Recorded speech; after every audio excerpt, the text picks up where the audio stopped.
उपचुनाव की रणनीति में बीजेपी जुटी हुई दिखाई दे रही है। ये बड़ी और अहम खबर है आज की कि उपचुनाव की रणनीति में बीजेपी लगातार अपने प्रत्याशियों को लेकर बैठ के कर रही है कि साहब किस रणनीति के साथ जाना है और कौन से प्रत्याशी हों जिनका चयन किया जाए। इसी को लेकर मंथन का दौर तेज है।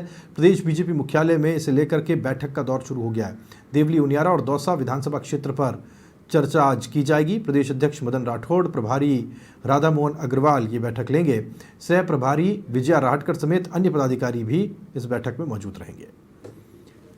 तो दौसा और देवली उनियारा और दौसा पर आज चर्चा की जाएगी कि किसको उतारा जाए और कौन ये विधानसभा सीटें बीजेपी को निकाल करके दे सकता है। मज़ेदार बात यह है कि जो 7 सीटें हैं जहां पर विधानसभा उपचुनाव होने, उनमें से अगर एक सलूम्बर की सीट को छोड़ दिया जाए, जो दुर्भाग्यवश वहां से विधायक अमृतलाल मीणा की निधन के कारण खाली हुई सीट है, इसके अलावा तमाम सीटें बीजेपी के पास नहीं रही थी, सारी सीटें कांग्रेस की थीं। तो बीजेपी के लिए डिफेंड करने के लिए इन उपचुनावों में कुछ भी नहीं है, यहाँ सब पाने के लिए है। और इसीलिए ये जो कोशिशें हैं खासतौर पर हरियाणा चुनाव के बाद की बेहद महत्वपूर्ण हो जाती हैं। एक नया कहना चाहिए जोश का संचार हुआ है भारतीय जनता पार्टी के खेमे में। अधिराज सिंह नरूका, समाचार प्लस संवाददाता हमारे साथ जुड़ गए, जानकारी उनसे लेते हैं।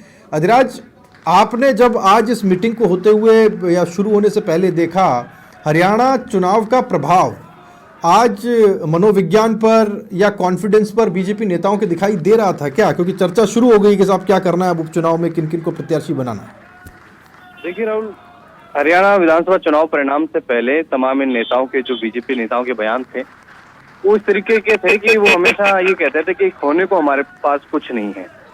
तो सीधे तौर पर वो कहीं ना कहीं पल्ला झाड़ने की कोशिश करते थे और बार बार वो ये जताने की कोशिश करते थे कि हमारी सिर्फ एक सीट है सलूम्बर की और वो हम जीत जाएंगे, बाकी चुनौती कांग्रेस के सामने है, और क्योंकि कांग्रेस की वो सीटें हैं। लेकिन अब कहीं ना कहीं हरियाणा का जिस तरीके से चुनाव परिणाम रहा है, उसके बाद में चाहे सीएम हो चाहे प्रदेश अध्यक्ष हो, वो लगातार सभी 7 सीटों को जीतने का दावा कर रहे हैं। अपने संगठन पर, अपने कार्यकर्ताओं पर उनको इस तरीके से भरोसा है और कहीं ना कहीं जोश उनको मिली है। आज अचानक से प्रभारी का कार्यक्रम तय हुआ और दौसा और देवली उनियारा दोनों विधानसभा सीटों को लेकर वो आज प्रत्याशियों के चयन को लेकर, रणनीति को लेकर मंथन करेंगे।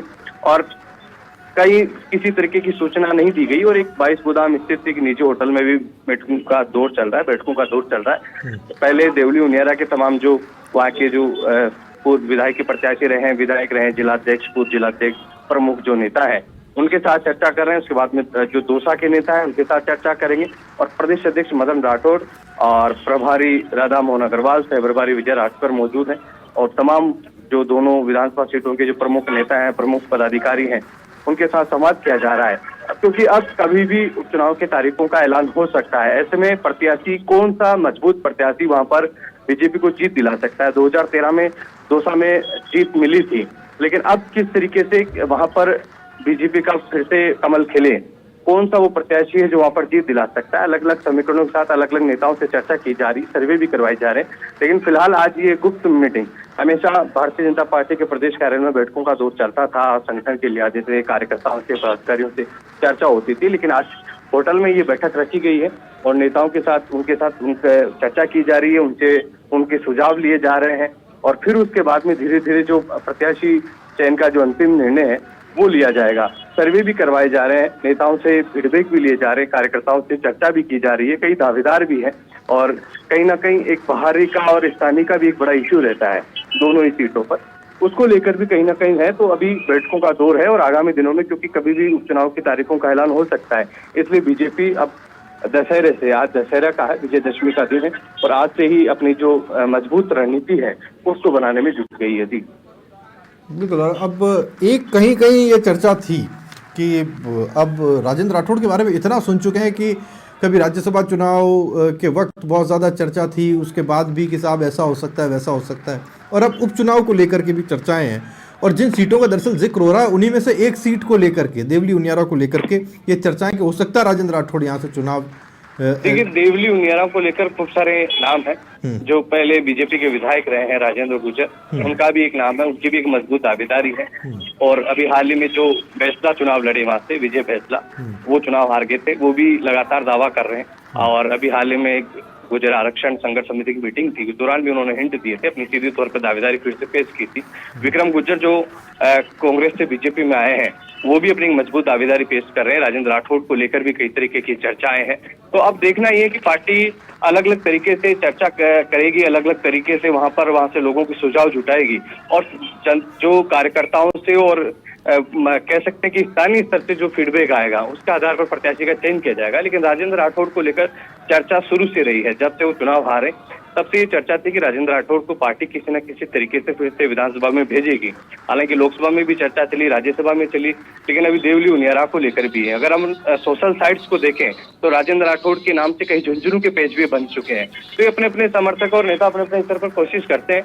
लेकिन हाँ, ये बात सही है कि सियासी गलियारों में, बीजेपी की सियासत में राजेंद्र राठौड़ और सतीश पूनिया का नाम कहीं ना कहीं फिर से चर्चा में आ जाता है कि इनको उपचुनाव लड़ाया जा सकता है। लेकिन फिलहाल अभी बैठकों का दौर जारी है। सभी से अपनी अपनी दावेदारी, जो तमाम नेता है वो दावेदारी अपनी पेश कर रहे हैं, अपने अपने समीकरण पार्टी नेतृत्व के सामने रख रहे हैं। और पार्टी नेतृत्व वहां पर किस तरीके का फीडबैक उन नेताओं के पक्ष में है या नहीं है, वो उनके साथ साझा किया जाएगा। और कुछ नेताओं को जिनको टिकट नहीं मिलेगा, पहले उनको आश्वस्त किया जाएगा, क्योंकि प्रदेश में बीजेपी की सरकार है, लोगों को सेटल किया जा सकता है, कहीं ना कहीं दूसरी जगह उनको जगह दी जा सकती है, संगठन में जगह दी जा सकती है, कोई पॉलिटिकली कह सकते हैं कि राजनीतिक नियुक्तियां दी जा सकती है। तो एक सत्ताधारी पार्टी के पास काफी सारे इस तरीके के मौके रहते हैं तमाम नेताओं को सेट करने के लिए। तो कोशिश है कि किसी भी तरीके से कांग्रेस पर ये दबाव बने। साथ में से अगर बीजेपी 3 सीट भी जीत कर आती है, 4 सीट जीत के आती है, तो वो सीधे तौर पर बीजेपी की बड़ी जीत होगी और बीजेपी उसी रणनीति में पूरी तरीके से लगी हुई है।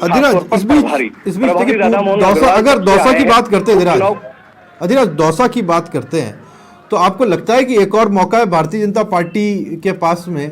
और अगर ठेठ भाषा में कहूँ तो बीजेपी ऐसा कर सकती है, राजी कर सकती है किरोड़ी लाल मीणा को, उनको राजी करने के लिए, उनको मनाने के लिए, उनको सेट करने के लिए?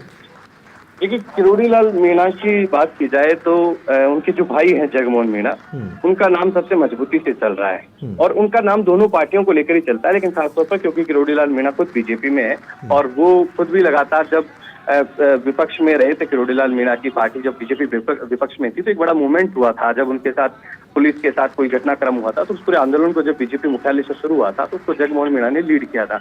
जगमोहन मीणा का नाम लोकसभा में आया था, लोकसभा का टिकट किरोड़ी लाल मीणा ने अपने भाई के लिए मांगा था, लेकिन जसवंत मीणा का जो कहीं ना कहीं ऑब्जेक्शन रहा, जसवंत मीणा वहां से मौजूदा सांसद थी, इस वजह से टिकट नहीं मिल पाया। लेकिन अब कोशिश है कि चर्चा है कि जगमोहन मीणा वहां पर सबसे मजबूत प्रत्याशी है बीजेपी के लिहाजे से। ये सब लोगों में इस बात की चर्चा है कि मुरारी लाल मीणा को रोका जा सकता है, मुरारी लाल मीणा के परिवार से ही किसी को टिकट कांग्रेस देगी, ऐसी चर्चा है।